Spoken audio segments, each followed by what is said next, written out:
Welcome to the Mental Fitness Podcast in partnership with Untitled Chapter, where we explore real tools and stories for building mental strength in the modern world.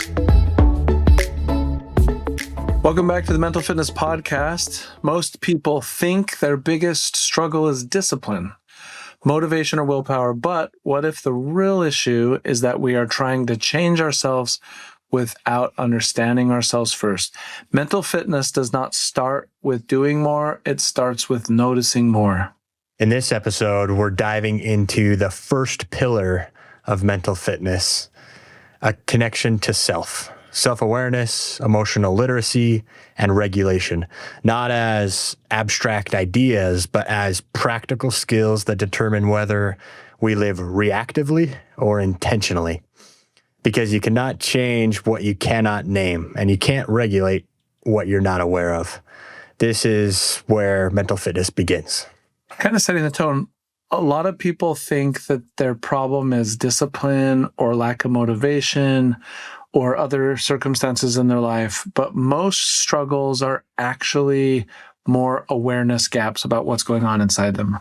Yeah, a lot of times I think people are trying to, they see these issues like lack of motivation or something, and they're immediately going to, ChatGPT or self-help book, like, how do I become more motivated? When really what may be happening is they just need to understand themselves more, right? We don't need to fix ourselves. We just need to understand ourselves better. Really, connection to ourself is the skill that turns us from reactive to intentional in our living, like you said. And this is the first pillar of mental fitness. We've given an overview of it, but today we're really deep diving a little bit more into just what it means to connect and to understand oneself. And I think a key insight is, there's a lot of misconceptions about self-awareness where people think you're just constantly analyzing, or people don't want to do it because they think they're ruminating on their problems, right? Which actually keeps you stuck. Yeah, overthinking is not awareness, and connection to self is not about psychoanalyzing everything that you do. Yeah, going back to what you said around like turning life from reactive to intentional, awareness is literally just creating that space in between what's happening to you and giving you the chance to respond versus react.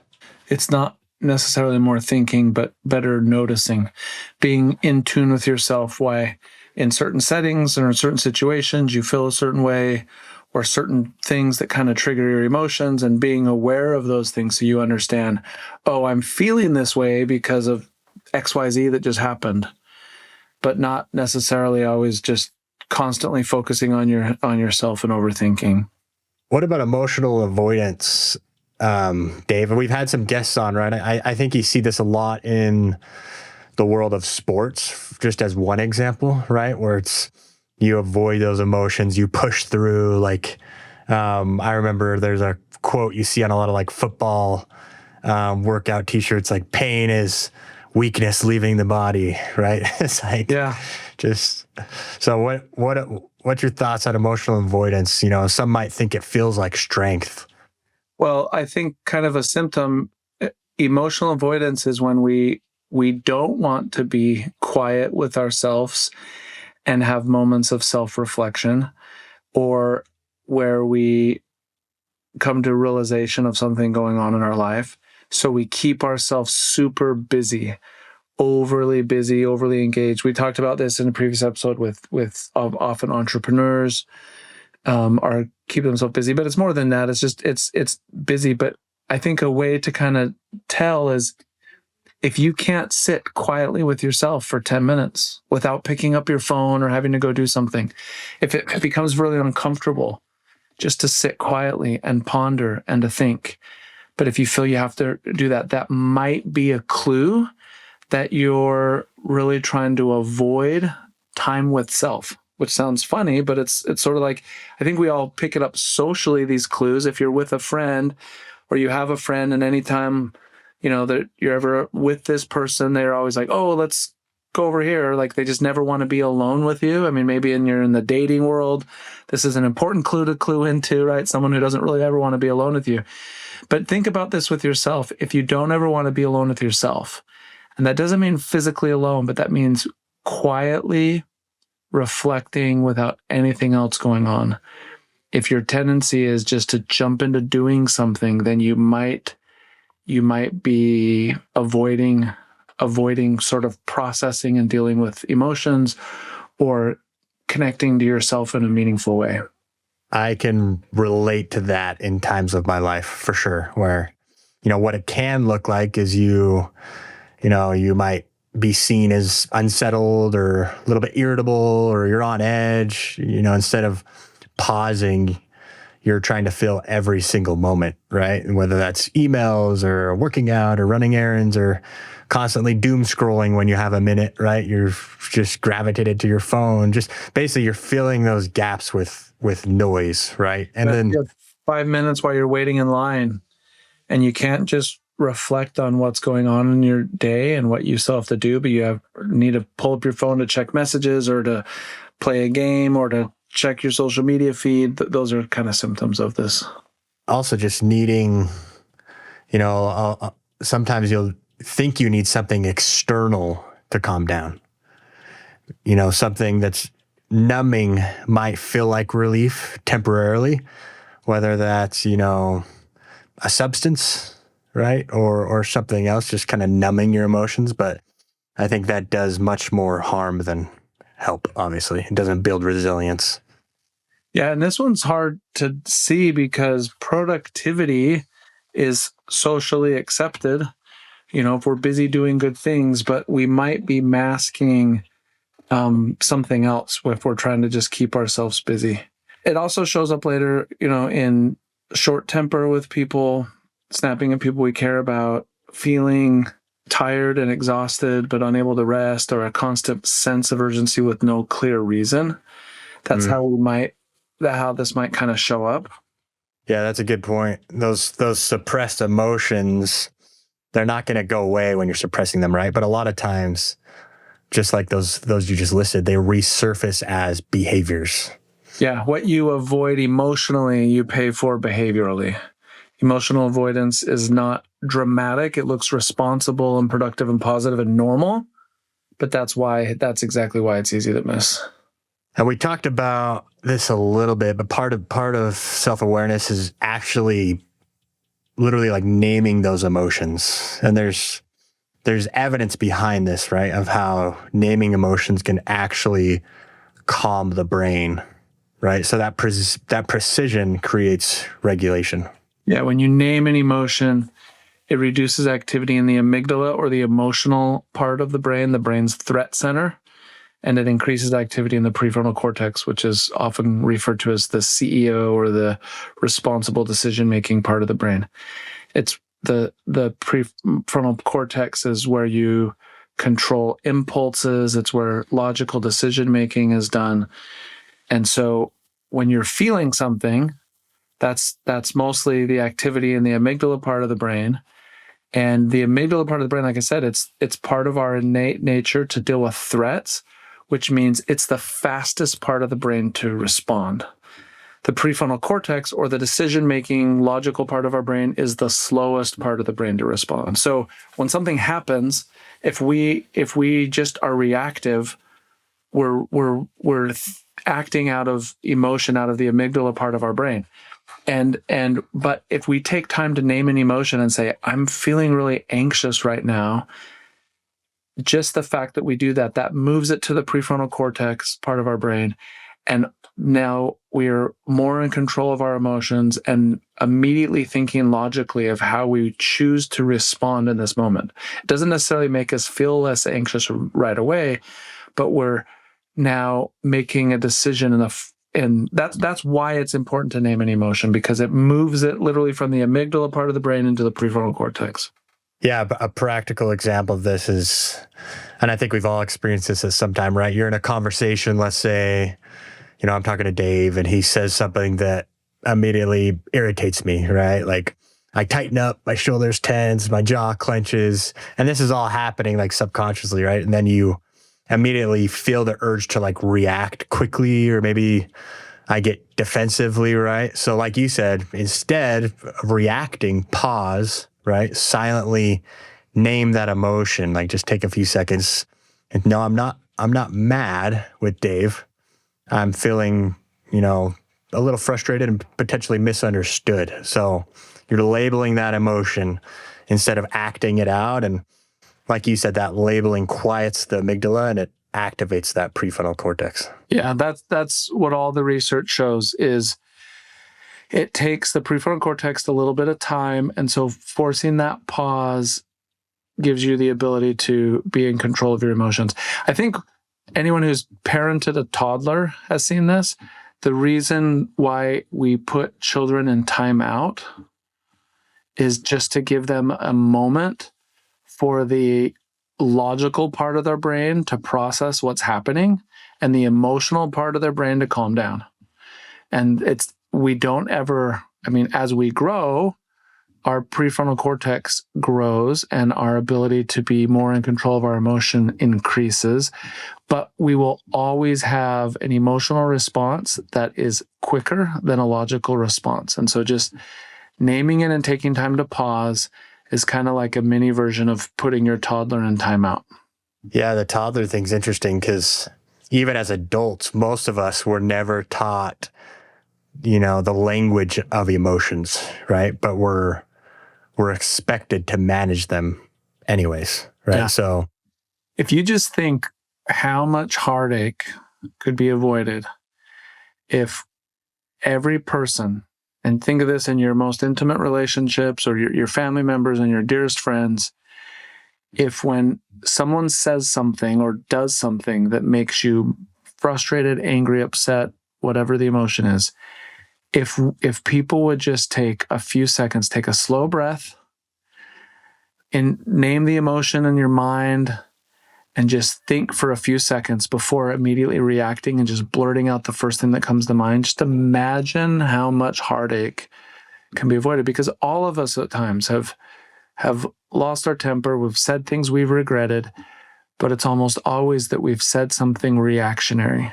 It's rarely that those regrettable things that we've said are rarely the well thought out, in calm, where we just say something really hurtful and harmful. I'm not saying that doesn't exist. I'm just saying most of the time, it's when we fail to do this. yeah, no, that's true. It's just pausing and noticing. Also, you can tell when you talk to someone that has more self-awareness because they're much less likely to like cut you off and let you like finish your sentence. And just having a relationship with someone like that is honestly refreshing, right? When they're okay with silence and pausing for a second before they choose to respond. There's one analogy I like about just self-awareness in general. It's the dashboard warning light, like the dashboard in your car, right? So self-awareness is like the dashboard in your car. The emotions are like the warning lights, when you see like the check engine light or something.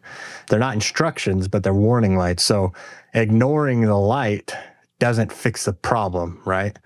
Panicking doesn't help, but awareness and noticing that signal lets you respond intelligently. So self-awareness doesn't mean you're slamming on the brakes in your car, for analogy's sake, right? It means you're noticing the warning light before it turns into something bigger, right? Or the engine fails. Yeah, that's true. And I think just kind of a final thought on this part of being able to name emotions. We were never really taught the language of emotions, but we're expected to manage them anyway. But when we increase our ability here to name an emotion, I'm feeling this way, we increase our emotional literacy. I think another area of connection to self that's really important is when people feel that they lack motivation, they might feel that they're the eternal procrastinator, or they're labeled as lazy. Often the real issue is internal emotional struggle that's unresolved. And so burnout is disguised as laziness, overwhelm is disguised as procrastination. But when we understand what's really happening internally, then behavior follows. Yeah, that's true. We had a good episode on burnout with Dr. Morgan, right? That talked a lot about this for listeners that want to dive into that deeper. A lot of time, burnout, like you said, Dave, can be disguised as, man, I must just be super lazy, or I'm always procrastinating. But really, you don't always lack motivation, right? You might just lack clarity. Yeah. And so there's lots of things that we can do in terms of actions and practices that we can do. There's naming our emotions like we talked about, but other things that are really helpful. And there's a lot of science on this. It's super interesting as Luke and I have dove into all the literature simply around journaling. And I know that a lot of you have heard about this. But just writing emotion, so expressing how you're feeling and what's going on in your life in written form, it's cognitive offloading. And we're not talking like necessarily about like artistic self-expression, and not that there's anything wrong with that, but that just getting it out of your head and onto a paper or onto a computer screen.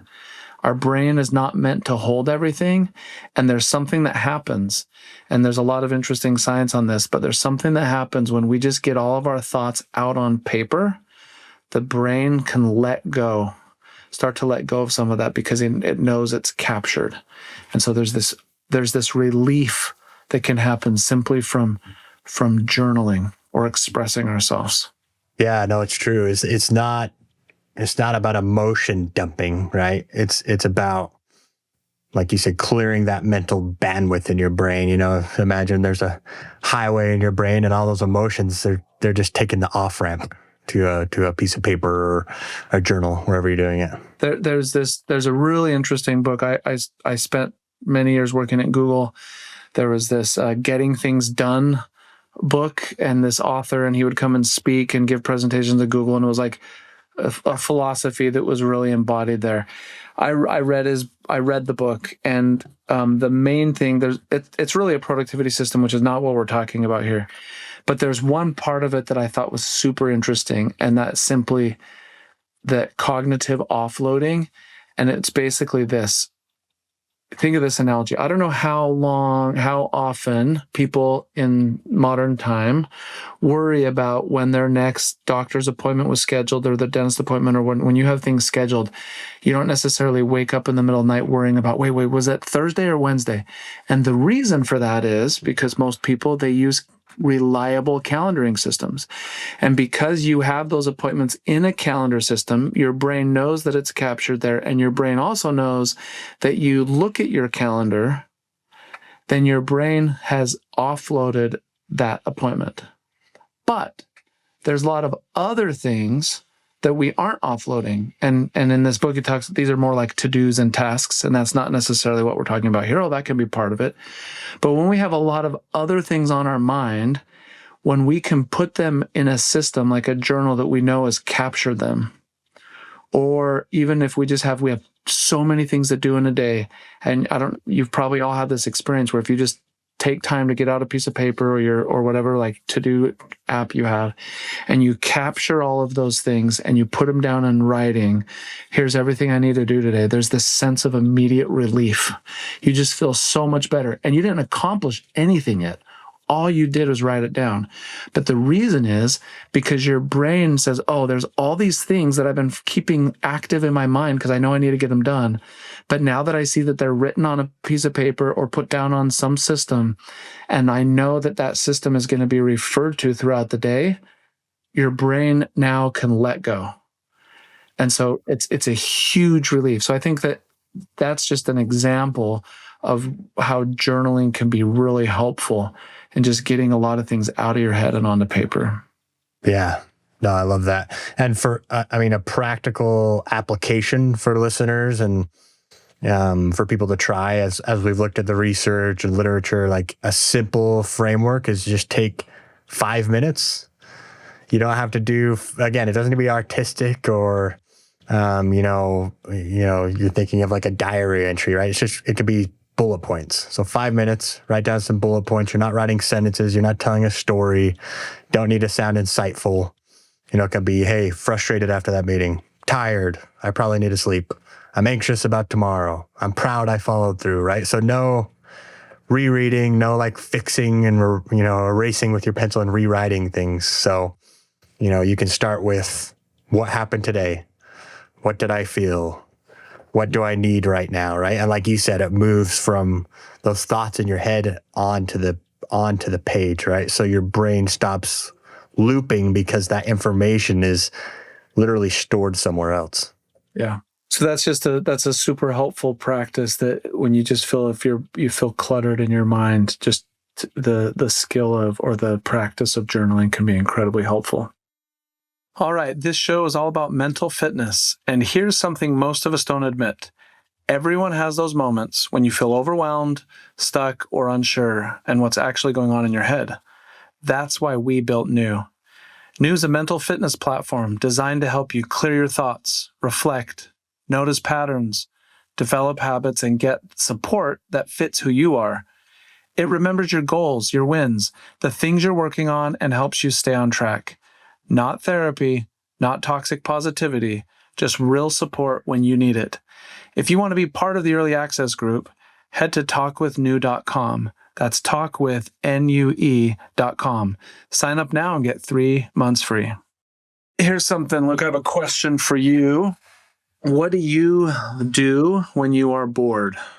In today's society, it's hard. It's not an easy answer.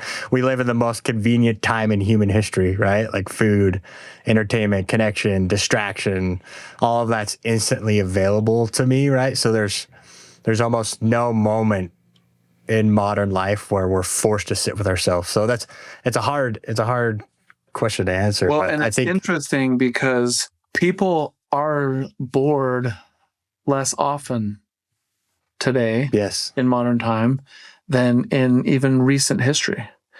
And part of that is because we filled ourselves with endless distractions, because we somehow feel that boredom is wrong. Now, here's for parents, if you have, particularly parents of young children.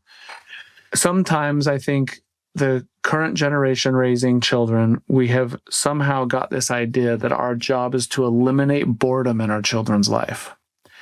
That if our kids are bored, we are not good parents. So we oversubscribe them into programs and sports and a bunch of stuff. And there's nothing wrong with that. Like, I think it's good that kids are engaged in a lot of things in their life. Or we buy video game consoles and, endless entertainment things, or phones or other devices, because we feel if our kids say, "Mom or Dad, I'm bored," that we are somehow bad parents. And I think I probably, when my older kids were younger, kind of felt that way. And then I remember reading, boredom is where all creativity starts. Boredom is good. Boredom is where brain development happens. And boredom is an important part of connecting to ourselves. That's when we think. If you think back when you were a kid and you were bored, when you were just laying around with nothing to do, that's when you really had creative thought. And so I actually, when my kids say I'm bored, I always say, "Oh, I'm so happy to hear that." Like, what are you going to do about it? And like, I've tried to avoid at that point any sort of device to cure their boredom. It's like, what's something that you can do? Or, what do you think about when you're bored? It's fun to ask them questions like that. What do you think about when you're bored? You can have some really cool conversations with your kids just by asking them some of those things. And then they start to share some of their thoughts. But I think, just for our listeners, try to think about the last time you were bored. Hopefully it was today or yesterday. But if you cannot think back of a time when you were bored, because the moment you have a few idle minutes, you pull out your phone and jump on a game or scroll or whatever it is, and you have so much access to entertainment that boredom doesn't exist, I think that's a problem. Yeah, no, that's true. It's like you said, that silence and boredom is where you said the word creativity, but even where insight lives, right? So I think for high achievers and a lot of people, you see that pause or boredom as a problem to solve. Like, oh, I have free time. What should I do next, right? Where in reality, you have to, in today's world, you have to intentionally choose boredom, right? It no longer happens by accident. I think, in my personal opinion, I think a lot of us, a lot of people you hear, they ache for like the good old days, right? Because there was a lot less stimulation, right? So in today's world, you have to intentionally choose that boredom, because that boredom is a huge doorway to self-connection, to connection to self. Yeah, we have a lot of kids. We have a van with a screen on it that we can play movies. And we did that because we do a lot of long road trips, visiting family out of state. And that's been helpful as you're traveling with young kids over the years to be able to put on a movie or something. But then we found when we were driving around town, the kids would be like, let's put on a movie. And so my wife and I kind of made a policy that the screen never goes on unless we're on the freeway for more than an hour. Just basically, we're not going to use it around town. I don't want my kids to think of being in the car as, okay, great, now it's time to be entertained by a screen. But when we're driving around, maybe they're bored and they're looking out the window and they're observing their surroundings. And I think even for myself, I try to use my time well. And so I listen to a lot of audiobooks when I'm driving by myself. And I'm always trying to fill my mind with good things when I have time. But I've chosen to intentionally block all that stuff out at times. So I used to always listen to things when I would go jogging or biking. And now I'm like, no, that's a time for self-reflection. I still do audiobooks when I'm driving, and I get through a lot of really good books as a result. But I don't fill every moment of every day that's with three things at the same time, which I used to do. And now it's more, okay, I still do audiobooks when I'm driving by myself, but when I'm exercising, that's total self-reflection time. No music, no audiobooks, just me and whatever I'm doing, me and my own thoughts. I love that. That's a good test, actually. So it's called the timer method. This is a good, practical thing for listeners to try. I've tried it. I learned some things about myself in trying this that I was surprised by. But do this: set a timer for 10 to 15 minutes. Right? Sit or walk. No phone. No music. And here's what might happen. You might feel restless, right? Your life is around constant stimulation. So you're gonna feel the urge to reach for your phone, and you're gonna want to reach for that stimulation, right? But that urge is the point, right? But you just try it. Set the timer for 10, 15 minutes. Sit with yourself. Once you're intentional about it and your brain runs out of novelty, that's where the magic starts to happen, right? And it starts turning inward. That's where insight often starts to show up once you get past that urge and that initial discomfort, right?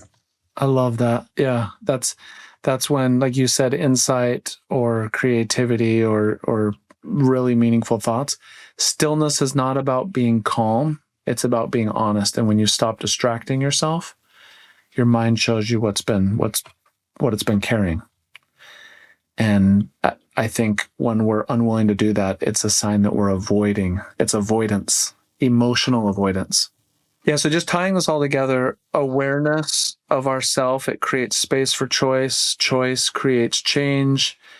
I really love Luke's challenge. I'm going to do it today, the 10, 15 minutes of boredom. I'll probably fall asleep if I'm laying down, so I'm probably going to choose the walking. I think if I sit still for 10 or 15 minutes, if I'm sitting, I will be asleep. If I'm walking, then that's probably for me better.